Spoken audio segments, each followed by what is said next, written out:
السلام علیکم ورحمۃ اللہ وبرکاتہ، نحمدہ ونصلی علی رسولہ الکریم، اما بعد فاعوذ باللہ من الشیطان الرجیم، بسم اللہ الرحمن الرحیم، رب اشرح لی صدری ویسر لی امری واحلل عقدۃ من لسانی یفقہوا قولی۔ وجاءت سکرۃ الموت بالحق ذلك ما كنت منه تحيد۔ وجاءت سکرۃ الموت بالحق ذلك ما كنت منه تحید، آ پہنچی موت کی سختی ساتھ حق کے، یہی ہے جس سے تو بھاگتا پھرتا تھا۔ موت اس دنیا میں انسان کی زندگی کے خاتمے کا نام ہے۔ دنیا میں جو بھی انسان آیا ہے اسے ایک دن واپس ضرور جانا ہے۔ یہ انسان کی زندگی کا سب سے بڑا حادثہ ہے، جس کے بعد اس دنیا سے اس کا تعلق منقطع ہو جاتا ہے اور ایک نئی زندگی جو برزخ کی زندگی کہلاتی ہے وہ شروع ہو جاتی ہے۔ قیامت کے زلزلے کے ساتھ ہی یہ زندگی بھی ختم ہو جائے گی، پھر ایک نیا دور شروع ہوگا جس کی کامیابی اور ناکامی کا انحصار انسان کے اپنے اعمال پر ہوگا۔ ہم میں سے کوئی نہیں جانتا کہ اس کی موت کب آئے گی، لیکن ہم سب اسی دن کی طرف دوڑ رہے ہیں۔ ایسی صورتحال میں اصل کرنے کا کام اس دن کی تیاری کرنا ہے، تاکہ اس کے بعد جب ہم مالک کائنات کے سامنے پیش ہوں تو کوئی شرمندگی نہ ہو۔ موت کے بعد انسان اکیلا رہ جاتا ہے۔ موت انسان کو ہر چیز سے جدا کر دیتی ہے۔ موت ہر انسان کا پیچھا کر رہی ہے، مگر انسان اسے ہی بھولے ہوئے ہے۔ ضرورت اس بات کی ہے کہ ہم اس آخری وقت کو روزانہ یاد کریں اور اس کی تیاری میں لگے رہیں۔ وجاءت سکرۃ الموت بالحق ذلک ما کنت منہ تحید، یہ سورۃ قاف کی آیت نمبر 19 ہے، جس میں انسان سے خطاب ہے کہ انسان خواہ کتنی بھی لمبی زندگی چاہے، لیکن ایک دن موت آ پہنچتی ہے۔ سکرات الموت، موت کی سختیاں، موت کی بے ہوشیاں، موت کی حقیقت کو لے کر آ پہنچتی ہیں، اور یہی وہ بات ہے جس سے انسان بھاگتا ہے۔ موت کا ذکر نہیں سننا چاہتا، موت سے فرار حاصل کرنا چاہتا ہے، لیکن موت اس کو آ پکڑتی ہے۔ یہاں بنیادی طور پر جان کنی کے وقت انسان کی کیا حالت ہوگی اس کو بھی بیان کیا گیا ہے۔ وجاءت سکرۃ الموت بالحق، یعنی ہر انسان کے لیے موت کی سختی اور شدت اور اس کا چمٹنا اور اس کی تکلیف، یہ سب کچھ حق کے ساتھ مل کر آ چکا ہے، اور اس میں کوئی شک نہیں اور اس کے ساتھ کوئی جھوٹ نہیں ہے۔ سکرہ کیا چیز ہے؟ یہ وہ سختی ہے جو عقل کو ختم کر دیتی ہے۔ سکر کے بارے میں راغب الاصفہانی کہتے ہیں، یہ ایسی حالت ہوتی ہے جو انسان اور اس کی عقل کے درمیان حائل ہو جاتی ہے، یعنی انسان کی عقل ماری جاتی ہے، اور اکثر یہ چیز نشہ پیدا کرنے والے مشروب میں استعمال کی جاتی، یعنی انسان ہوش میں نہیں رہتا، جیسے کوئی ڈرنک ہو گیا ہو۔ سکر کو غصے کے معنی میں بھی استعمال کیا جاتا ہے، بس کہا جاتا ہے کہ غصے، عشق، تکلیف اور اونگ نے نشے میں ڈال دیا، یعنی انسان کی مت ماری گئی۔ اور سکرۃ الموت یہ وہ غشی ہے جو تکلیف سے پیدا ہوتی ہے۔ کہتے ہیں یہاں اس سے مراد موت کی سختیاں ہیں، یعنی موت کی سکرات مراد ہے، یعنی موت کی تکلیف سے غشی طاری ہو جاتی ہے، کیونکہ روح کا کھینچا جانا، موت کی شدت کا اترنا، روح کا روندے جانا، شدید تکلیف کا ہونا ہے، اور یہ روندے جانا روح کا اور یہ تکلیف موت کے وقت نازل ہوتی ہے۔ موت کی یہ سختیاں ہر انسان کو بے ہوشی میں ڈال دیتی ہیں اور اس کی عقل ختم کر دیتی ہیں، انسان پر غالب آ جاتی ہیں۔ اور بالحق کا معنی ہے موت ایک حقیقت ہے جو حقیقت اس وقت سامنے آ گئی۔ ایک اور قول ہے کہ آخرت کا معاملہ برحق ہے، یہاں تک کہ وہ انسان کے لیے موت کے وقت واضح ہو جاتا ہے، اس کو اپنی آنکھوں سے دیکھ لیتا ہے۔ ایک اور قول یہ بھی ہے کہ وہ چیز حق ہے جس طرف انسان کا معاملہ لوٹ کر جاتا ہے، یعنی خوش نصیبی کی طرف یا بدبختی کی طرف۔ تو بہرحال موت کی سختی برحق ہے۔ انسان جب تک زندہ ہوتا ہے اس کے اقوال، اس کے افعال لکھے چلے جاتے ہیں تاکہ ان پر اس کا محاسبہ کیا جا سکے. پھر اس کو موت آ جاتی ہے. پھر یہ وہ موت ہے جس کو وہ حق کے ظاہر ہوتے ہی دیکھ لیتا ہے، یعنی اس کی حقیقت سامنے آتے ہی اس کا مشاہدہ کرتا ہے اور اس کو اسی صورت میں دیکھتا ہے جس صورت میں اللہ نے اس سے وعدہ کیا ہے. اور ایک قول یہ بھی ہے کہ یہاں حق سے مراد بذات خود موت ہے. اس کو حق اس لیے کہا گیا ہے کہ ہر انسان موت کا حقدار ہوتا ہے، یا آخرت کے گھر کا جو کہ برحق ہے اور اس کی طرف اس کو منتقل ہونا ہے. ذالک ما کنت منہ تحید، یہی وہ چیز ہے، یعنی موت جو ہر زندہ چیز کی انتہا ہے. ما کنت منہ تحید، جس سے تم بھاگتے تھے، جس سے تم کتراتے تھے، اپنی زندگی میں اس سے فرار حاصل کرتے تھے. یعنی کوئی بھی چیز جس سے یہ انسان کو احساس ہونے لگے کہ اس کو کھانے سے موت آ سکتی ہے یا اس بیماری سے موت آ سکتی، تو انسان اس سے بھاگ جاتا ہے، اس کے قریب نہیں پھٹکتا. انسان کو اپنی جان بہت پیاری ہوتی ہے اور ہر اس چیز سے انسان بھاگتا ہے جس سے موت کا اس کو اندیشہ ہو. تو یہی بات یہاں کہی گئی کہ یہی وہ چیز ہے جس کو پیش تو آنا تھا لیکن تم اس سے بھاگتے رہے. جب کوئی بندہ کسی چیز سے ایک جانب ہو کر دور چلا جاتا ہے تو اس وقت کہا جاتا ہے حاد فلان عن الشیء یحیدہ حیدۃ. تو بہرحال انسان جب موت دیکھتا ہے تو پھر نہ بھاگ سکتا ہے، نہ کوئی مدد دے سکتا ہے، نہ اس سے خلاصی ممکن ہے. ابن عباس اس کا معنی یہ کرتے ہیں کہ یہی وہ چیز ہے جس کو تو ناپسند کرتا تھا. ہم میں سے ہر شخص موت کو ناپسند کرتا ہے اور اس کا سامنا نہیں کرنا چاہتا، لیکن موت تو ایک حقیقت ہے، ہر جان نے مرنا ہے. اللہ سبحانہ وتعالیٰ فرماتے ہیں کل نفس ذائقۃ الموت ثم الینا ترجعون، ہر جان موت کو چکھنے والی ہے، پھر تم ہماری ہی طرف لوٹائے جاؤ گے. موت کا فرشتہ مقرر کر دیا گیا ہے. سورۃ السجدہ میں آتا ہے قل یتوفاکم ملک الموت الذی وکل بکم ثم الی ربکم ترجعون. کہہ دو کہ موت کا فرشتہ جو تم پر مقرر کیا گیا ہے تمہاری جانیں قبض کر لیتا ہے، پھر تم اپنے رب کی طرف لوٹائے جاتے ہو. موت سے فرار ممکن نہیں ہے. سورۃ الجمعہ میں آتا ہے قل ان الموت الذی تفرون منہ فانہ ملاقیکم ثم تردون الی عالم الغیب والشہادۃ فینبئکم بما کنتم تعملون. کہہ دو بلا شبہ وہ موت جس سے تم بھاگتے ہو یقیناً وہ تم سے ملنے والی ہے. یعنی انسان جتنا بھی بھاگ لے لیکن وہ تو سامنے سے آ رہی ہے. پھر تم ہر پوشیدہ اور ظاہر چیز کو جاننے والے کی طرف لوٹائے جاؤ گے تو وہ تمہیں بتائے گا کہ تم کیا کچھ کرتے رہے ہو. یعنی موت کس لیے رکھی گئی؟ تاکہ یہ دیکھا جائے کہ موت سے پہلے کی زندگی میں انسان نے کیا کام کیے ہیں، ان کا حساب کیا جائے اور اس پر اس کو جزا یا سزا دی جائے. کوئی بھی ذی روح موت سے نہیں بچ سکتا، کوئی بھی. سورۃ النساء میں آتا ہے اینما تکونوا یدرککم الموت ولو کنتم فی بروج مشیدہ. جہاں کہیں بھی تم ہو موت تمہیں آ ہی لے گی، خواہ تم مضبوط قلعوں میں محفوظ ہو جاؤ، موت وہاں بھی پہنچ جائے گی. یعنی کیسی بھی خوراک کھا لو، کیسے بھی گھر میں رہ لو، کیسے بھی علاج کروا لو، کیسی بھی سہولتیں تمہیں میسر ہوں، لیکن موت جس وقت آنی ہے وہ آ جائے گی، کوئی اس سے بچ نہیں سکتا. وَلَن يُؤَخِّرَ اللَّهُ نَفْسًا إِذَا جَاءَ أَجَلُهَا وَاللَّهُ خَبِيرٌ بِمَا تَعْمَلُونَ. اور اللہ کسی جان کو ہرگز مہلت نہیں دے گا جب اس کا وقت آ گیا، اور اللہ اس سے پوری طرح باخبر ہے جو تم کر رہے ہو. یعنی تمہارے روزمرہ کے اعمال بھی اللہ تعالیٰ کے سامنے ہیں.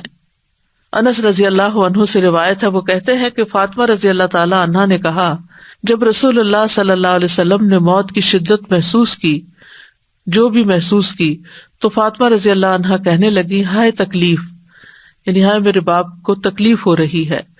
رسول اللہ صلی اللہ علیہ وسلم نے فرمایا اے میری بیٹی، تمہارے باپ پر وہ وقت آ گیا ہے کہ اللہ اس سے کسی کو بھی چھوڑنے والا نہیں قیامت کے دن کی ملاقات کے لیے، کیونکہ اللہ سے ملاقات اس کے بعد ہی ہو سکتی ہے.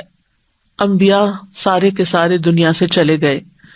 رسول اللہ صلی اللہ علیہ وسلم نے فرمایا جبریل میرے پاس آئے اور کہا اے محمد صلی اللہ علیہ وسلم جیسے چاہو زندگی گزارو، بالآخر تو مرنا ہے، جس کو چاہو اپنا محبوب بنا لو، یقیناً تجھے بالآخر اس سے جدا تو ہونا ہے۔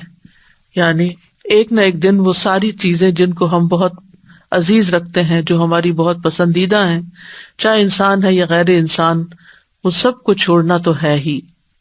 موت انسان کو گھیرے ہوئے ہے۔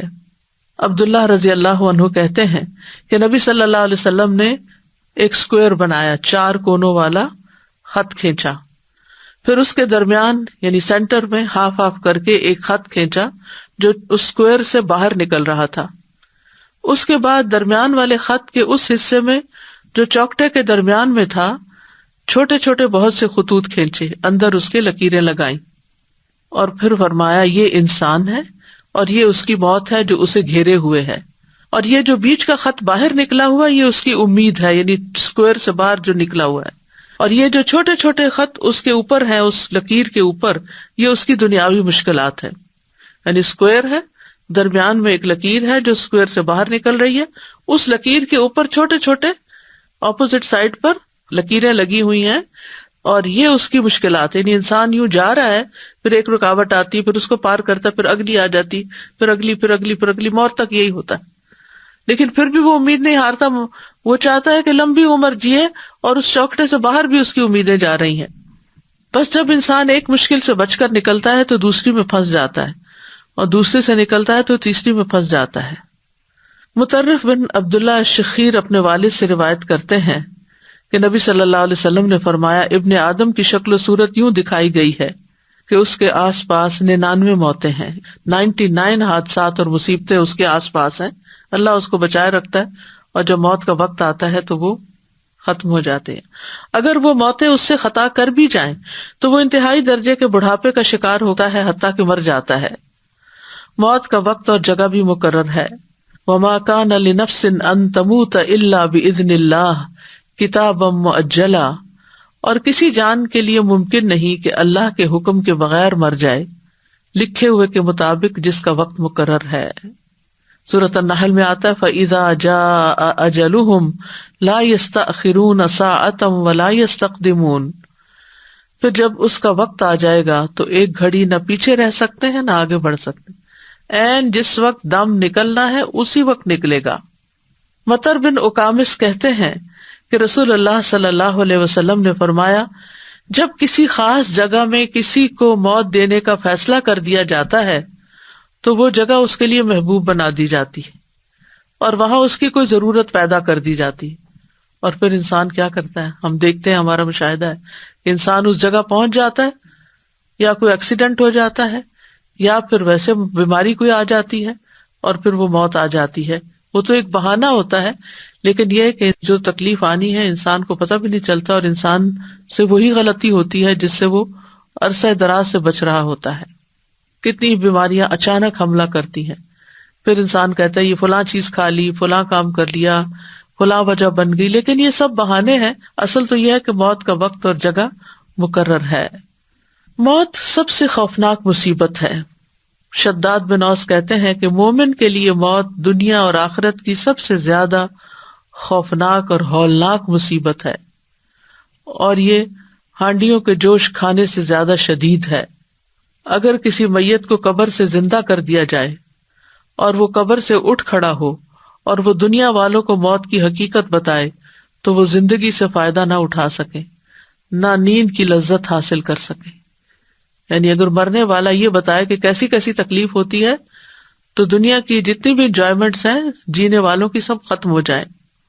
موت کے وقت 3 مصیبتیں ہوتی ہیں۔ نمبر 1 روح کھینچنے کی سختی، کہ جسم کے روئے سے روح نکلتی ہے۔ نمبر 2 موت کے فرشتے کی صورت کو دیکھنا اور وہ خوف جو اس فرشتے کو دیکھ کر پیدا ہوتا ہے، یعنی جو فرشتہ سامنے آ جاتا ہے جان نکالنے کے لیے تو اسے دیکھ کے انسان ڈر جاتا ہے۔ نمبر 3 ان 2 فرشتوں کو دیکھنا جو حفاظت پر مامور ہیں، وہ بھی اس وقت نظر آتے ہیں۔ تو انسان کے لیے چونکہ پہلا ایکسپیرینس ہوتا ہے فرشتوں کو دیکھنے کا، آخرت میں تو دیکھیں گے ہی، لیکن موت پہلا انسیڈنٹ ہوتا ہے جس میں انسان فرشتوں کو اپنی نیکڈ آئیز کے ساتھ دیکھتا ہے تو یہ اس کے لیے بہت شاکنگ ہوتا ہے اور اس کو خوف دلاتا ہے. پھر موت کی کیفیات میں پنڈلی سے جڑ جاتی ہے. قرآن مجید میں آتا ہے وہ وقت یاد کرو جب جان ہنسلیوں تک پہنچ جائے گی اور کہا جائے گا ہے کوئی جو دم کرے، یعنی جان حلق تک پہنچ جائے گی تو انسان کہے گا ہے کوئی دم کرے، کیونکہ گلے میں اٹک رہا ہے کچھ، اور وہ یقین کر لے گا کہ یقیناً یہ جدائی ہے، یعنی دم گھٹ رہا ہے تو اب مرنے کا ہی وقت آ گیا ہے. اور پنڈلی کے ساتھ لپٹ جائے گی، اٹھانے کی ہمت ہی نہیں ہوگی، ادھر ادھر ہو ہی نہیں سکے گا انسان، اب ٹانگیں ہی جڑ جائیں گی. اس دن تیرے رب ہی کی طرف روانگی ہے. جان پاؤں سے نکلنا شروع ہوتی ہے، پھر آہستہ آہستہ پنڈلیوں میں آتی ہے، پھر گھٹنوں میں، پھر پیٹ میں، اس طرح ہاتھوں سے، بازوؤں اور پاؤں اور بازوؤں دونوں کی طرف سے، ہاتھوں کی طرف سے، بالآخر اس کے گلے میں آ کے اٹک جاتی ہے اور پھر وہاں سے ایک دم نکل جاتی ہے. فلولا اذا بلغت الحلقوم وانتم حينئذ تنظرون ونحن اقرب الیہ منکم ولکن لا تبصرون فلولا ان کنتم غیر مدینین ترجعونها ان کنتم صادقین. پھر ایسا کیوں نہیں ہوتا کہ جب جان ہنسلی کو پہنچ جاتی ہے اور اس وقت تم دیکھ رہے ہوتے ہو، اور ہم اس وقت تم سے بھی زیادہ اس جان کے نزدیک ہوتے ہیں لیکن تم دیکھ نہیں سکتے. پھر اگر تم کسی کے محکوم نہیں، یعنی کسی کا تم پہ حکم نہیں چلتا، تم اپنی مرضی کے خود ہی مالک ہو، اگر تم اپنی بات میں سچے ہو تو اس جان کو لوٹا کیوں نہیں لیتے؟ یعنی اگر تمہاری قابلیت اتنی زیادہ ہے اور اپنے آپ کو بڑی چیز سمجھتے ہو تو پھر اپنی روح کو واپس لے آؤ، دوبارہ زندہ ہو جاؤ، لیکن یہ تمہارے بس کی بات نہیں. پھر یہ بھی یاد رہے کہ موت کے وقت فرشتے آتے ہیں جان نکالنے کے لیے. جان ایسے نہیں کہ اڑ کے کہیں چلی جاتی روح ہماری، بلکہ باقاعدہ فرشتے اس کو وصول کرتے ہیں.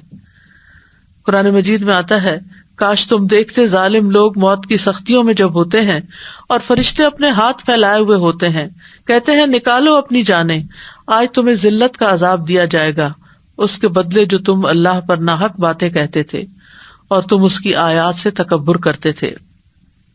پھر اسی طرح یہ ہے کہ کسی کی بھی موت کی خبر سنتے ہیں تو انسان گھبرا اٹھتا ہے، اس کا دل چھوٹا ہوتا ہے، لیکن انسان اس سے بچ نہیں سکتا. موت کا وقت ایک تکلیف کا وقت ہے. شداد بن اوس کہتے ہیں کہ موت دنیا اور آخرت میں مومنوں پر بہت ہولناک مصیبت ہے. موت آریوں کے چیرنے سے بھی زیادہ سخت ہے، کہ جیسے کسی کا جسم کاٹا جا رہا ہو، کینچیوں کے کاٹنے سے بھی زیادہ شدید ہے، ہانڈیوں میں کسی چیز کے جوش کھانے سے بھی زیادہ سخت ہے. اگر کسی آدمی کو دوبارہ زندہ کیا جائے پھر وہ دنیا والوں کو موت کی تکلیف کے بارے میں بتا دے تو لوگ اپنی زندگیوں سے فائدہ نہ اٹھا سکیں اور نہ نیند کی لذت حاصل کر سکیں. ابن سعد نے عوانہ بن حکم سے روایت کرتے ہوئے اپنی کتاب میں بیان کیا ہے، وہ کہتے ہیں کہ عمرو بن العاص کہا کرتے تھے کہ مجھے تعجب ہے اس شخص پر جس پر موت نازل ہو جائے اور اس کی عقل بھی کام کر رہی ہو تو وہ اس کو بیان کیوں نہیں کرتا. پھر جب ان پر موت واقع ہوئی تو ان کے بیٹے عبداللہ نے کہا ابا جان آپ کہا کرتے تھے تعجب ہے اس آدمی پر جس پر موت نازل ہو اور اس کی عقل بھی کام کر رہی ہو تو وہ موت کی حقیقت کیوں نہیں بتاتا، بس آپ ہمارے لیے موت کی حقیقت کو بتائیے. انہوں نے کہا اے بیٹے موت اس سے بڑی ہے کہ اس کو بیان کیا جائے، لیکن میں موت کا کچھ حال بیان کرتا ہوں. مجھے ایسے لگ رہا ہے کہ میری گردن پر رضوہ پہاڑ رکھا ہوا ہے، مجھے ایسے لگ رہا ہے کہ میرے پیٹ پہ کانٹے ہیں، اور مجھے ایسے لگ رہا ہے گویا کہ میری روح سوئی کے سوراخ سے نکل رہی ہے، یعنی اتنی تھوڑی تھوڑی کر کے باہر نکل رہی ہے. بہرحال ہر انسان کو موت کی سختی لاحق ہوتی ہے، لیکن ہر انسان کی موت کی شدت اور موت کی سختی کے ہلکا ہونے میں فرق ہوتا ہے. اور اکثر ایسا ہوتا ہے کہ مومنوں پہ یہ سختیاں ہلکی ہوتی ہیں، کافروں پر شدید ہوتی ہیں. انبیاء کے لیے موت کی سختیوں کو بڑھا دیا جاتا ہے تاکہ ان کے لیے ان کا اجر بڑھایا جا سکے. پرہیزگاروں اور بدبختوں اور نیک اور برے آدمی کے درمیان موت کے وقت فرق ہوتا ہے. ہم کہتے کہ یہ دونوں برابر نہیں ہیں، کافر اور فاجر اور موت کی سختی بہت زیادہ جھیلتے ہیں جبکہ مومن پہ اتنی سختی نہیں ہوتی.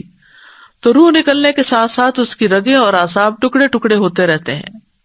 تو یہ ایک چیز ہے، اور دوسری چیز یہ ہے کہ کافر و فاجر کی موت کی سختیاں آزمائش اور ناراضگی اور شدت اور عذاب اور عبرت ہیں، اور جہاں تک مومن پرہیزگار کا تعلق ہے تو یہ اللہ کا عطیہ اور نعمت اور رحمت ہے کہ اس سختی کی وجہ سے گناہ مٹا دیے جاتے ہیں یا اس کے درجات بلند کر دیے جاتے ہیں. مومن کو تو ایک کانٹا بھی چبھے تو اس کے گناہ معاف ہوتے ہیں. ذکوان کہتے ہیں کہ حضرت عائشہ کہا کرتی تھی وفات کے وقت رسول اللہ صلی اللہ علیہ وسلم کے سامنے ایک بڑا پیالہ تھا یا چمڑے کی تھیلی تھی جس میں پانی تھا. آپ اپنے دونوں ہاتھ اس برتن میں ڈالتے اور پھر اپنے ہاتھوں کو اپنے چہرے پر ملتے اور فرماتے لا الہ الا اللہ، یقیناً موت میں سختی ہوتی ہے. پھر اپنا ہاتھ اٹھا کر فرمانے لگے پھر رفیق الاعلی، یہاں تک کہ آپ کی روح قبض کر لی گئی اور آپ کا ہاتھ جھک گیا. موت کی شدت کو برا نہیں سمجھنا چاہیے. یعنی اگر آپ دیکھیں کہ کوئی مریض ہے، بہت وقت لگ گیا ہے اس کو اس اسٹرگل میں، تو اس کو برا نہ سمجھے کہ ضرور یہ کوئی برا آدمی ہوگا تو اس وجہ سے اس کے ساتھ یہ ہو رہا ہے. حضرت عائشہ کہتی ہیں کہ نبی صلی اللہ علیہ وسلم کی وفات ہوئی تو آپ میری ہنسلی اور ٹھوڑی کے درمیان سر رکھے ہوئے تھے. جب سے میں نے نبی صلی اللہ علیہ وسلم پر موت کی سختی دیکھی ہے اس کے بعد میں موت کی سختی کو کسی کے لیے برا نہیں سمجھتی. یعنی آپ تو سب سے زیادہ نیک انسان تھے لیکن موت کی تکلیف سے گزرے، تو اگر کسی اور پر بھی یہ تکلیف آتی ہے تو اس کا یہ مطلب نہیں کہ ضرور وہ کوئی برا آدمی ہے تو اس لیے اس کو زیادہ تکلیف آ رہی ہے. اب سوال یہ پیدا ہوتا ہے کہ موت کی سختی کا سبب کیا ہے، یعنی اتنی شدید کیوں ہے. ابن حجر کہتے ہیں کہ موت کی سختی مرتبے کے کم ہونے پہ دلالت نہیں کرتی، بلکہ وہ مومن کے لیے یا تو اس کی نیکیوں میں اضافہ کرتی ہے یا اس کے گناہوں کا کفارہ ہوتی ہے، اور انسان جب اللہ کے پاس پہنچتا ہے تو بالکل صاف ستھرا ہو کر. زید بن اسلم اپنے والد سے روایت کرتے ہوئے کہتے ہیں کہ جب مومن کے درجات میں سے کچھ باقی رہ جاتا ہے، یعنی اس نے ان درجوں تک پہنچنا ہے، اللہ نے بڑا ہائی رینک اس کے لیے لکھا ہے، اور وہ اپنے عمل کے ذریعے جنت کے اس درجے تک نہیں پہنچ پاتا تو اس پر موت کی سختی کو بڑھا دیا جاتا ہے تاکہ وہ موت کی سختیوں اور اس کی مصیبت کی وجہ سے جنت کے اس درجے تک پہنچ جائے. مومن کی موت کا منظر کچھ ایسا ہے کہ اللہ تعالیٰ مومن کو موت کی تکلیف دینا پسند نہیں کرتا. رسول اللہ صلی اللہ علیہ وسلم نے فرمایا بے شک اللہ تعالیٰ فرماتا ہے میں جو کام کرنا چاہتا ہوں اس میں مجھے اتنا تردد نہیں ہوتا جتنا کہ مجھے اپنے مومن بندے کی جان نکالنے میں ہوتا ہے. وہ موت کو تکلیف کی وجہ سے ناپسند کرتا ہے اور میں بھی اسے تکلیف دینا ناپسند کرتا ہوں.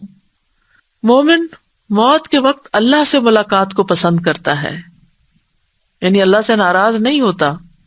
شریح بن ہانی کہتے ہیں میں عائشہ رضی اللہ عنہا کی خدمت میں حاضر ہوا تو میں نے عرض کیا اے ام المومنین، میں نے ابو ہریرہ سے سنا وہ رسول اللہ صلی اللہ علیہ وسلم سے حدیث روایت کرتے ہیں اگر واقعتاً ایسا ہی ہے تو ہم تو ہلاک ہو جائیں گے. تو انہوں نے کہا جو رسول اللہ صلی اللہ علیہ وسلم کے قول سے ہلاک ہو گیا وہ واقعتاً ہلاک ہونے والا ہے. وہ حدیث کیا ہے؟ انہوں نے کہا کہ رسول اللہ صلی اللہ علیہ وسلم نے فرمایا جو اللہ کی ملاقات کو پسند کرے اللہ بھی اس سے ملاقات کرنے کو پسند کرتا ہے، اور جو اللہ کی ملاقات کو ناپسند کرے اللہ بھی اس سے ملاقات کو ناپسند کرتا ہے، حالانکہ ہم میں سے ہر ایک موت کو ناپسند کرتا ہے. تو عائشہ رضی اللہ تعالیٰ عنہا نے کہا کہ رسول اللہ صلی اللہ علیہ وسلم نے اسی طرح فرمایا تھا، لیکن اس کا مطلب وہ نہیں جس کی طرف تم چلے گئے ہو، بلکہ جب آنکھ پھٹ جاتی ہے، سینے میں گڑگڑاہٹ پیدا ہو جاتی ہے، رونگٹے کھڑے ہو جاتے ہیں، انگلیاں اکڑ جاتی ہیں، بس اس موقع پر جو اللہ سے ملاقات کرنے کو پسند کرے اللہ بھی اس سے ملاقات کرنے کو پسند کرتا ہے، اور جو اللہ سے ملاقات کرنے کو ناپسند کرے اللہ بھی اس سے ملاقات کرنے کو ناپسند کرتا ہے. یعنی وہ جو موت کی شدت کا وقت ہے اس وقت اللہ سے بدگمان نہیں ہونا چاہیے بلکہ اللہ تعالیٰ سے ملاقات کا شوق دل میں پیدا ہونا چاہیے. اللہ تعالیٰ ہمیں وہ عطا کرے جب ہم مرے. مومن کی جان جب اس کے پہلوؤں سے نکل رہی ہوتی ہے تو بھی وہ اللہ کا شکر ادا کر رہا ہوتا ہے. ابن عباس کہتے ہیں کہ رسول اللہ صلی اللہ علیہ وسلم نے فرمایا یقیناً مومن کے ہر حال میں خیر ہے، اس کی جان اس کے دو پہلوؤں سے نکل رہی ہوتی ہے اور وہ اللہ عز و جل کی تعریف کر رہا ہوتا ہے. حسن بصری کہتے ہیں مومن کے لیے راحت صرف اللہ کی ملاقات میں ہی ہے، اور جس کی راحت اللہ کی ملاقات میں ہو تو اس کی موت کا دن اس کے لیے مسرت اور خوشی اور امن اور عزت اور شرف کا دن ہوگا. عبداللہ بن مسعود کہتے ہیں کہ نبی صلی اللہ علیہ وسلم نے فرمایا بے شک مومن کی روح پسینے سے نکلتی ہے جبکہ کافر کی روح اس کی باٹ سے نکلتی ہے جیسے گدھے کی روح. مرتے ہی سلامتی اور جنت کی بشارت مل جاتی ہے. الذین تتوفاہم الملائکۃ طیبین یقولون سلام علیکم ادخلوا الجنۃ بما کنتم تعملون. وہ لوگ جو پاک سیرت ہوتے ہیں، فرشتے ان کی روح قبض کرنے آتے ہیں تو کہتے ہیں تم پر سلام ہو، جو اچھے عمل تم کرتے رہے ہو اس کے صلے میں جنت میں داخل ہو جاؤ. سورۃ الفجر میں آتا ہے یا ایتھا النفس المطمئنہ ارجعی الی ربک راضیۃ مرضیہ فادخلی فی عبادی وادخلی جنتی. پھر یہ کہ مومن اچھے طریقے سے دنیا سے رخصت ہوتا ہے. فَأَمَّا إِن كَانَ مِنَ الْمُقَرَّبِينَ فَرَوْحٌ وَرَيْحَانٌ وَجَنَّةُ نَعِيمٍ وَأَمَّا إِن كَانَ مِنْ أَصْحَابِ الْيَمِينِ فَسَلَامٌ لَكَ مِنْ أَصْحَابِ الْيَمِينِ. پس اگر وہ مقربین میں سے ہو، مقرب بندوں میں سے، تو اس کے لیے راحت اور عمدہ رزق اور نعمت والی جنت ہے آگے. اور لیکن اگر وہ دائیں ہاتھ والوں میں سے ہوا تو تجھ پر سلام کہ تو دائیں ہاتھ والوں میں سے ہے. یہ فرق ہے مقربین ٹاپ کلاس اور سیکنڈ کلاس کا. پھر اسی طرح مومن کا آگے بھی بہترین استقبال ہوتا ہے. براء ابن عازب کہتے ہیں کہ نبی صلی اللہ علیہ وسلم نے فرمایا بے شک مومن بندہ جب دنیا سے رخصت ہونے اور آخرت کے قریب ہوتا ہے تو اس کی طرف آسمان سے روشن چہروں والے فرشتے آتے ہیں، گویا کہ ان کے چہرے سورج کی طرح ہوں. ان کے پاس جنت کے کفنوں میں سے ایک کفن اور جنت کی حنوط یعنی خوشبو میں سے ایک خوشبو ہوتی ہے، یہاں تک کہ وہ اس کی حد نگاہ تک بیٹھ جاتے ہیں. پھر ملک الموت علیہ السلام آ کر اس کے سرہانے بیٹھ جاتے ہیں اور کہتے ہیں ایتھا النفس المطمئنہ اخرجی الی مغفرۃ من اللہ ورضوان. اے پاکیزہ نفس، اللہ کی مغفرت اور رضامندی کی طرف نکلو. چنانچہ اس کی روح بہہ کر اس طرح نکل جاتی ہے جیسے مشکیزے کے منہ سے پانی کا قطرہ بہہ جاتا ہے. پھر ملک الموت اسے پکڑ لیتے ہیں، اور جب وہ اسے پکڑ لیتے ہیں تو دوسرے فرشتے پلک جھپکنے کی مقدار بھی اس کی روح کو ملک الموت کے ہاتھ میں نہیں رہنے دیتے، بلکہ ان سے لے کر اسے کفن میں لپیٹ کر اپنی لائی ہوئی حنوط مل دیتے ہیں، خوشبو ملتے ہیں، اور اس کے جسم سے ایسی خوشبو نکلتی ہے جیسے بہت ہی زیادہ مہکنے والی کستوری کی خوشبو جو روئے زمین پر پائی گئی ہو. پھر فرشتے اس روح کو لے کر اوپر چڑھ جاتے ہیں. اس کے بارے میں ایک نرس نے مجھے بتایا تھا جو ایسے ہی وارڈ میں ہوتی تھی، 30-35 سال کا شاید اس کا ایکسپیرینس تھا ایسے لوگوں کے ساتھ، یعنی جو بالکل مرنے کے قریب ہوتے ہیں. وہ کہتی ہے کہ ایک دفعہ ایسا ہوا تھا کہ جب ایک مردے کی جان نکلی ایک شخص کی تو پورا کمرہ خوشبو سے بھر گیا اور تقریباً 15 منٹ تک وہ خوشبو وہاں رہی، اس کے بعد ختم ہو گئی. ڈاکٹرز بھی تھے اور لوگ، یعنی سبھی اس بات کی گواہی دے رہے تھے کہ بہت ہی زبردست قسم کی خوشبو آ رہی ہے. معلوم نہیں اس شخص کا کیا نیک عمل ہوگا جس کی وجہ سے اللہ نے اس کو چن لیا. پھر آسمان کا سفر ہوتا ہے، یعنی جب فرشتے اپنا کفن لے کر آتے ہیں، روح نکال کے کفن میں لپیٹ کے اوپر چلے جاتے ہیں. براء ابن عازب کہتے ہیں نبی صلی اللہ علیہ وسلم نے فرمایا فرشتے اس روح کو لے کر اوپر چڑھ جاتے ہیں، اور فرشتوں کے جس گروہ پر بھی ان کا گزر ہوتا ہے وہ پوچھتا ہے ما ھذا الروح الطیب، یہ پاک روح کون ہے؟ وہ جواب میں کہتے ہیں فلاں بن فلاں، اس کا بہترین نام بتاتے ہیں جس سے دنیا میں لوگ اسے پکارتے تھے، حتیٰ کہ وہ اسے لے کر آسمان دنیا تک پہنچ جاتے ہیں. وہ اس کے لیے دروازہ کھلواتے ہیں تو ان کے لیے دروازہ کھول دیا جاتا ہے، تو ہر آسمان کے مقرب فرشتے اس کے ساتھ ساتھ چلتے ہیں آسمان کی طرف جو اس کے بعد آتا ہے، اور اس طرح اسے 7ویں آسمان تک پہنچا دیا جاتا ہے. آسمان والے نیک روح کو مسلسل مرحبا کہتے ہیں، ویلکم ویلکم. ابو ہریرہ سے مروی ہے کہ نبی صلی اللہ علیہ وسلم نے فرمایا فرشتے مومن کی روح کو آسمان کی طرف چڑھا لے جاتے ہیں، پھر اس کے لیے آسمان کا دروازہ کھلتا ہے. پوچھا جاتا ہے یہ کون ہے؟ کہا جاتا ہے فلاں شخص ہے. وہ کہتے ہیں پاک نفس کو جو پاک بدن میں تھی، داخل ہو جاؤ اے قابل تعریف، اور خوش ہو جاؤ اللہ کی رحمت اور خوشبو سے اور اس رب سے جو تجھ پر ناراض نہیں. بلا شبہ برابر اسے یہی کہا جاتا ہے یہاں تک کہ روح آسمان تک پہنچ جاتی ہے جہاں اللہ عز و جل ہے. کیا مقام ہے، کیا درجہ ہے. پھر جسم جو ہوتا ہے وہ قبر میں دفنا دیا جاتا ہے. روح کو آسمان سے پھر حساب کتاب کے لیے دوبارہ قبر تک لایا جاتا ہے. ایک دفعہ وہاں پہنچ کے پھر وہ زمین پر آتی ہے. براء ابن عازب کہتے ہیں نبی صلی اللہ علیہ وسلم نے فرمایا جب روح کو 7ویں آسمان تک لے جایا جاتا ہے تو اللہ عز و جل فرماتا ہے میرے بندے کا نام اعمال علیین میں لکھ دو اور اسے واپس زمین کی طرف لے جاؤ، کیونکہ میں نے اپنے بندوں کو زمین کی مٹی سے پیدا کیا، اسی میں لوٹاؤں گا اور اسی سے دوبارہ نکالوں گا. چنانچہ اس کی روح جسم میں واپس لوٹا دی جاتی ہے. ہاں، شہید کی روح جو ہے وہ جنت کے باغوں میں کھاتی پیتی رہتی ہے. مومن میت کا جلد قبر کی طرف جانے کی خواہش کرنا.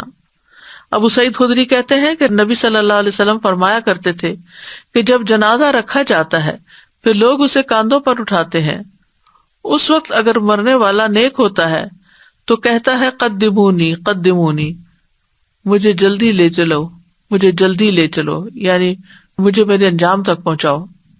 دفنائے جانے کے بعد بھی باہر والوں کے قدموں کی چاپ سنتی ہے میت. انس رضی اللہ عنہ سے روایت ہے کہ نبی صلی اللہ علیہ وسلم نے فرمایا آدمی جب قبر میں رکھا جاتا ہے اور دفن کر کے اس کے ساتھی پیٹھ موڑ کر رخصت ہوتے ہیں تو وہ ان کے جوتوں کی آواز بھی سنتا ہے، کیونکہ بائی دیٹ ٹائم روح واپس آ چکی ہوتی ہے. قبر کی زندگی. قبر آخرت کی منزلوں میں سے سب سے پہلی منزل ہے. حضرت عثمان سے روایت ہے کہ رسول اللہ صلی اللہ علیہ وسلم نے فرمایا قبر آخرت کی پہلی منزل ہے، اگر وہاں نجات مل گئی تو اس کے بعد سارے مراحل آسان ہو جائیں گی، اور اگر وہاں نجات نہ ملی تو اس کے بعد سارے مراحل دشوار ہو جائیں گے. اور رسول اللہ صلی اللہ علیہ وسلم نے فرمایا اللہ کی قسم میں نے جتنے منظر دیکھے ہیں قبر کا منظر ان میں سب سے زیادہ ہولناک ہے. پھر قبر کے اندر سوال کیے جاتے ہیں. مرنے والا کہتا ہے مجھے چھوڑ دو، میں نماز پڑھ لوں. وہ کہتے ہیں کہ یقیناً تم ایسا کرو گے، پہلے ہمیں اس کے بارے میں خبر دو جس کے بارے میں ہم تم سے سوال کر رہے ہیں. ٹھہر جاؤ، تم جاؤ گے لیکن پہلے ہمارے سوالوں کا جواب دو. قبر کے سوال مومن کے لیے تو آسان ہے، لیکن غیر مومن کے لیے وہ سوال بہت مشکل ہے. آپ صلی اللہ علیہ وسلم نے فرمایا جب لوگ واپس چلے جاتے ہیں میت کو دفنا کر تو میت ان کے قدموں کی آہٹ سنتی ہے، جبکہ اس سے پوچھا جا رہا ہوتا ہے اے فلاں تیرا رب کون ہے، تیرا دین کیا ہے اور تیرا نبی کون ہے. فرمایا اس کے پاس 2 فرشتے آتے ہیں، اسے بٹھا دیتے ہیں اور کہتے ہیں من ربک، تمہارا رب کون ہے؟ وہ کہتا ہے ربی اللہ. پھر پوچھتے ہیں ما دینک، تمہارا دین کیا ہے؟ وہ کہتا ہے دین الاسلام، میرا دین اسلام ہے. وہ پوچھتے ہیں ما ھذا الرجل الذی بعث فیکم، یہ کون آدمی ہے جو تمہیں مبعوث کیا گیا تھا؟ وہ کہتا ہے ہوا رسول اللہ صلی اللہ علیہ وسلم، وہ اللہ کے رسول ہیں. پھر وہ کہتے ہیں وما یدریک، تجھے یہ باتیں کہاں سے پتہ چلی؟ قرأت کتاب اللہ، وہ کہتا ہے میں نے اللہ کی کتاب پڑھی، آمنت بہ، اس پر ایمان لایا، یعنی پڑھ لکھ کر اس نے ایمان قبول کیا. یہ کتنا ضروری ہے پڑھنا لکھنا، کتنا ضروری ہے سوچ سمجھ کے زندگی بسر کرنا. یہی سوال جواب اللہ کے اس فرمان کے مصداق ہیں یثبت اللہ الذین آمنوا، اللہ ایمان والوں کو ثابت قدمی عطا کرے گا. فرمایا پھر آسمان سے منادی کرنے والا آواز لگاتا ہے قد صدق عبدی فافرشوہ من الجنہ وافتحوا لہ بابا الی الجنہ والبسوہ من الجنہ، تحقیق میرے بندے نے سچ کہا، اسے جنت کا بستر بچھا دو، اس کو جنت کا لباس پہنا دو، اس کے لیے جنت کی طرف سے دروازہ کھول دو. قبر میں نیک اعمال مومن کی حفاظت کرتے ہیں. ابو ہریرہ کہتے ہیں کہ نبی صلی اللہ علیہ وسلم نے فرمایا میت کو جب اس کی قبر میں رکھ دیا جاتا ہے تو وہ ان کے پلٹ جانے کے وقت ان کی جوتوں کی آواز سنتے ہیں. اگر وہ مومن ہوتا ہے تو نماز اس کے سرہانے ہوتی ہے، روزہ اس کے دائیں جانب ہوتا ہے، زکوٰۃ اس کی بائیں جانب ہوتی ہے، دیگر نیک کام صدقہ، صلہ رحمی، نیکی اور لوگوں سے احسان اس کے پاؤں کی طرف آ جاتے ہیں. اگر اس کے سرہانے کی طرف سے آ جاتا تو نماز کہتی ہے میری طرف سے آنے کا راستہ نہیں. پھر اس کے دائیں جانب سے آ جاتا ہے تو روزہ کہتا ہے میری طرف سے آنے کا راستہ نہیں. پھر اس کے بائیں جانب سے آ جاتا ہے تو زکوٰۃ کہتی ہے میری طرف سے آنے کا راستہ نہیں. پھر اس کے دونوں پاؤں کی طرف سے آیا جاتا ہے، پھر نیک اعمال، صدقہ، صلہ رحمی، نیکی اور لوگوں سے اچھا سلوک کہتے ہیں کہ میری طرف سے آنے کا راستہ نہیں، یعنی وہاں سے وہ گزرنے نہیں دیتے کسی بھی عذاب یا کسی بھی بلا کو۔ طبرانی کی روایت میں ہے، آدمی کے پاس اس کی قبر میں آیا جاتا ہے، پھر جب اس کے سرہانے کی جانب آیا جاتا ہے تو اس کو قرآن کی تلاوت دھکیل دیتی ہے، جب اس کے دونوں ہاتھوں کی طرف آیا جاتا ہے تو اس کو صدقہ دھکیل دیتا ہے، کیونکہ ہاتھ سے انسان صدقہ کرتا رہا تھا، اور جب اس کے پاؤں کی جانب آیا جاتا ہے تو اس کا مسجدوں کی طرف نکلنا جانا اس عذاب کو دھکیل دیتا ہے۔ نیک اعمال قبر کی تنہائی دور کر دیتے ہیں۔ براء ابن عازب کی روایت ہے، نبی صلی اللہ علیہ وسلم نے فرمایا، قبر میں مومن کے پاس ایک خوبصورت لباس اور انتہائی عمدہ خوشبو والا ایک آدمی آتا ہے اور اسے کہتا ہے، ابشر، خوشخبری پاؤ جو تمہیں خوش کرے گی، یہ وہی دن ہے جس کا تم سے وعدہ کیا جاتا تھا۔ وہ اس سے پوچھتا ہے، تم کون ہو؟ تمہارا چہرہ ہی خیر کا پتہ بتا رہا ہے۔ وہ جواب دیتا ہے، انا عملک الصالح، میں تمہارا نیک عمل ہوں۔ اس پر وہ کہتا ہے، میرے رب قیامت ابھی قائم کر دے تاکہ میں اپنے گھر والوں اور مال میں واپس لوٹ جاؤں۔ تو نیک اعمال جو اخلاص کے ساتھ کیے ہوئے ہوں کتنے ضروری ہیں، وہی ساتھ جانے ہیں، باقی تو آل اولاد اور مال جو ہے وہ واپس پیچھے ہی رہ جاتا ہے۔ لیکن ہمارا زیادہ وقت مال اور اولاد اور ان چیزوں میں لگتا ہے، جبکہ نیک اعمال کے لیے ہم اس طرح وقت نہیں نکالتے جس طرح نکالنا چاہیے۔ مومن کے لیے قبر روشن اور وسیع ہو جاتی ہے، 14ویں کے چاند کی طرح کی روشنی کر دی جاتی ہے، 70 ہاتھ قبر کشادہ کر دی جاتی ہے، اس پر سبزے سے بھر دی جاتی ہے اس دن تک کے لیے جب وہ اٹھائے جائیں گے۔ صبح و شام جنت میں اس کا ٹھکانہ دکھایا جاتا ہے، جنت کا دروازہ کھولا جاتا ہے جس سے اس کی خوشی اور سرور میں اضافہ ہو جاتا ہے۔ جنت کا کھانا بھی ملتا ہے۔ جو نیک لوگ ہوتے ہیں، یعنی جتنے زیادہ اللہ کے فرما بردار اور نیک اعمال والے، ان کی اتنا ہی اعزاز اور تکریم۔ وہ گھر والوں کو خبر دینے کی تمنا کرتا ہے کہ میرے پیچھے والوں کو بتا دیا جائے۔ مومن کو سکون کی نیند سے سلا دیا جاتا ہے، لیکن غیر مومن کی موت کا منظر بہت ہی ہولناک ہے۔ مرتے وقت اس کی سزائیں کیا ہوتی ہیں؟ اگر وہ جھٹلانے والے گمراہوں میں سے ہو تو کھولتا ہوا پانی اس کی مہمانی ہوگی اور وہ دوزخ میں دھکیل دیا جائے گا۔ یہ سورۃ الواقعہ میں آتا ہے۔ فرشتے جو آتے ہیں ان لوگوں کے پاس جو اپنی جانوں پر ظلم کرتے ہیں تو وہ ہتھیار ڈال دیتے ہیں، کہتے ہیں ہم تو برے کام نہیں کر رہے تھے۔ فرشتے کہتے ہیں کیوں نہیں، جو کچھ تم کر رہے تھے اللہ یقیناً اسے خوب جانتا ہے۔ اب جہنم کے دروازوں میں داخل ہو جاؤ، تم ہمیشہ یہاں رہو گے، غرض تکبر کرنے والوں کا انجام بہت برا ہے۔ یہ سورۃ النحل کی آیتوں کا ترجمہ تھا۔ الانفال میں آتا ہے، کاش آپ اس وقت دیکھتے جب فرشتے ان مقتول کافروں کی روحیں قبض کر رہے تھے تو ان کے چہرے اور ان کی پشتوں پر ضربیں لگا رہے تھے، مار رہے تھے ان کو، کہہ رہے تھے اب جلانے والے عذاب کا مزہ چکھو۔ کافر کی روح لینے کے لیے سیاہ چہروں والے فرشتے اترتے ہیں جن کے پاس ٹارٹ ہوتے ہیں، اور پھر وہ جب جان نکالنے لگتے ہیں تو روح دوڑنے لگتی ہے اندر۔ ملک الموت اسے اس طرح کھینچتے ہیں جیسے گیلی اون سے سیخ کھینچی جاتی ہے، پھر اس کو پکڑ لیتے ہیں اور ایک لمحے کے لیے بھی اس کو نہیں چھوڑتے اور اس ٹارٹ میں لپیٹ کے لے جاتے ہیں۔ کافر اللہ کی ملاقات کو پسند نہیں کرتا، مسلسل عذاب ہی کی خبر اس کو ملتی رہتی ہے۔ خبیث روح سے انتہائی بدبو اٹھتی ہے، آسمان کے دروازے اس کے لیے نہیں کھولے جاتے، آسمان سے سجین میں گرا دیا جاتا ہے۔ فرشتوں کے جس گروہ کے پاس سے گزر ہوتا ہے وہی گروہ کہتا ہے ما ھذا الروح الخبیث، یہ خبیث روح کس کی ہے؟ تو فرشتے اس کو جو اٹھائے ہوئے ہوتے ہیں اس کا بدترین نام بتاتے ہیں جو دنیا میں اس کا کوئی لیتا ہوگا۔ پھر اگر مرنے والا نیک نہیں ہوتا تو قبر میں جانے کی تمنا نہیں کرتا، وہ کہتا ہے ہائے میری بربادی، تم مجھے کہاں لے جا رہے ہو؟ قبر میں سوال جواب کے وقت خوف کی حالت میں اٹھتا ہے اور پھر ہاں ہاں لا ادری کہہ کے جواب دیتا ہے۔ اس کے جواب کی تکذیب کرنے سے جہنم سے لباس اور بستر آتا ہے۔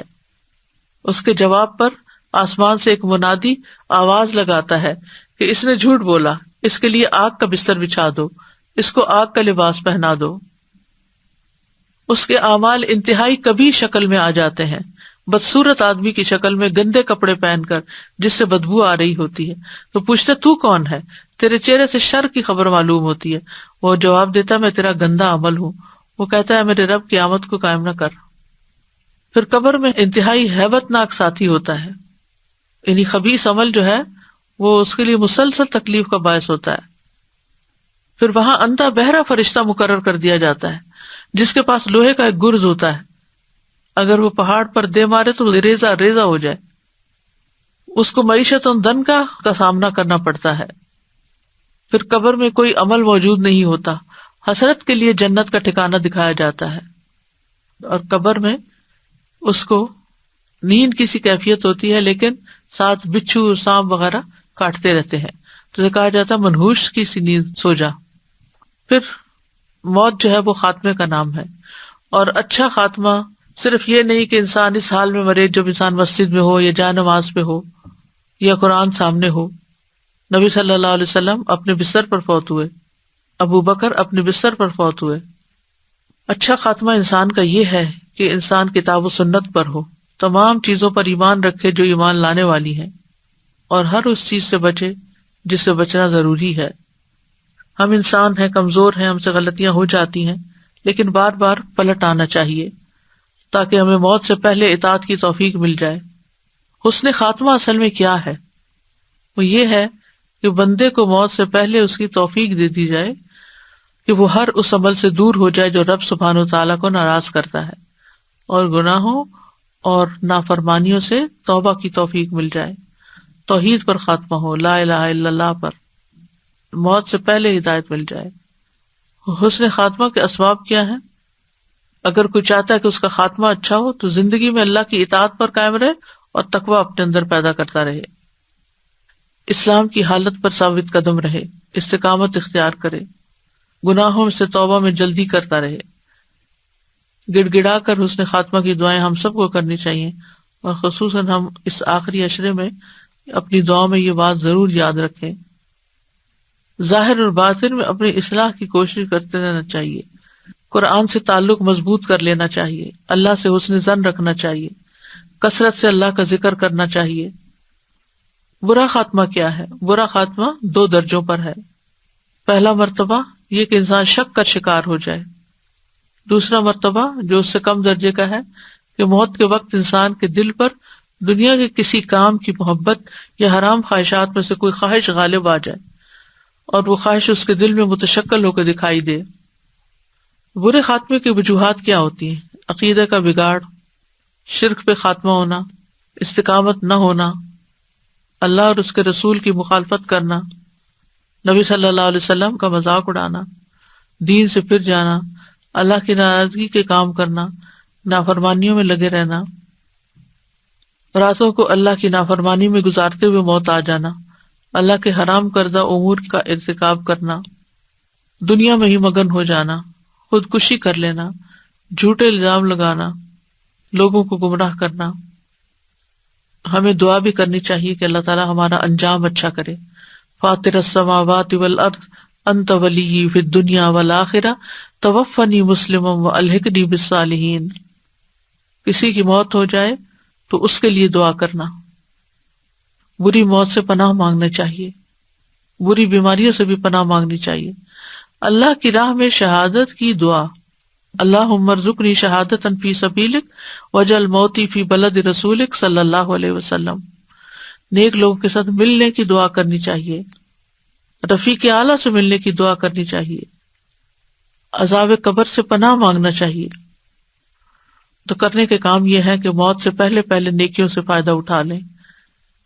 موت کی علامات ظاہر ہونے پر ایمان لانا فائدہ نہ دے گا.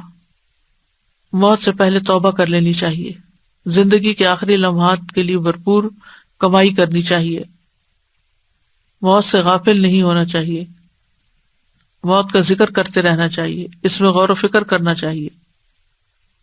ایسا کوئی کام نہیں کرنا چاہیے جو موت کے وقت حسرت کا باعث ہو. موت کو کثرت سے یاد کرنا چاہیے، اپنے مرنے کو قریب بھی سمجھنا چاہیے. موت، قیامت اور آخرت کا کثرت سے اپنے بچوں سے، گھر والوں سے تذکرہ کرتے رہنا چاہیے. موت کو یاد کرنے کے فائدے کیا ہوتے ہیں؟ یہ کہ انسان توبہ جلدی کرتا ہے، اس کے دل میں قناعت ہوتی ہے، اس کی عبادت میں سرگرمی ہوتی ہے، دنیا کی لذتوں سے دور ہوتا ہے، زندگی کا رخ بدل جاتا ہے، دوسروں کی مصیبتیں بھی ہلکی لگتی ہیں. پھر موت کو ناپسند نہیں کرنا چاہیے. جس عمل کی وجہ سے موت ناپسند ہو اس کو چھوڑ دیں. جنت کی فکر کریں کیونکہ وہاں موت نہیں ہوگی، اور پھر مرنے والوں کو کلمے کی تلقین کریں، لا الہ الا اللہ، وآخر دعوانا ان الحمد للہ رب العالمین، سبحانک اللہم وبحمدک، اشہد ان لا الہ الا انت، استغفرک واتوب الیک۔ السلام علیکم ورحمۃ اللہ وبرکاتہ۔